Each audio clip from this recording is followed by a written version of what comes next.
Well, how disc golf really came about here in Tallahassee, I started working for the city back in 2000. My foreman at the time was Chuck Goodhart. I happened to go into his office one day and saw a pamphlet of Innova Disc Golf. And I was asking him about it, and he says, yes, we're thinking about putting a disc golf course in here in Tallahassee. And I said, hey, this is your lucky day. And then I read off my experience with disc golf and holding tournaments and stuff like that. And he says, okay, here, it's all yours, you run with it. Let's see what you can do.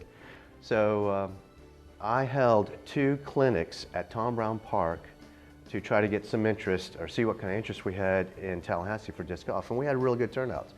So after Randy Truesdale, David Chapman saw this, they took a little more interest and they kind of gave me a budget of, I think it was maybe $10,000 to actually put the course in. So after designing the course about 3 or 4 different times, they finally settled on the layout, and the course was put in with myself and several other volunteers.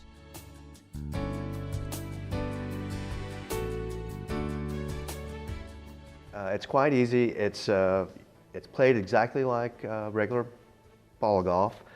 You have tee areas, fairways. Instead of a hole, we have what is called a pole hole or a basket. And you have to sink your disc into the basket.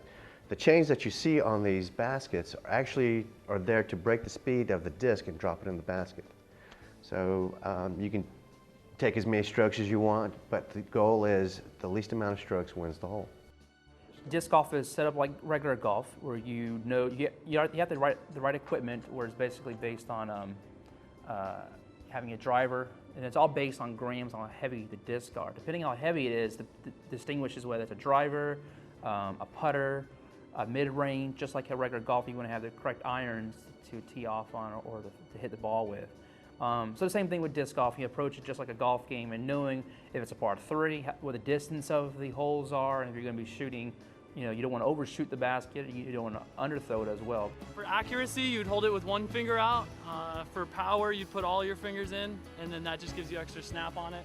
And your traditional throw is just a natural, like you would throw any Frisbee. Like I said, it's a fantastic sport. I would encourage everybody to get out there and involve, no matter your skill base, your age, your handicap or disability. It's just an opportunity for everybody to get out there and enjoy your environment. I mean, get a chance to know Tallahassee. It's a good way to get your children out to play. Once you get a golf disc in their hand, all it takes really, even for the experience, like I said, from the experienced players down to the novice, all it takes is a good tee shot and a good putt, and you're really hooked on the game.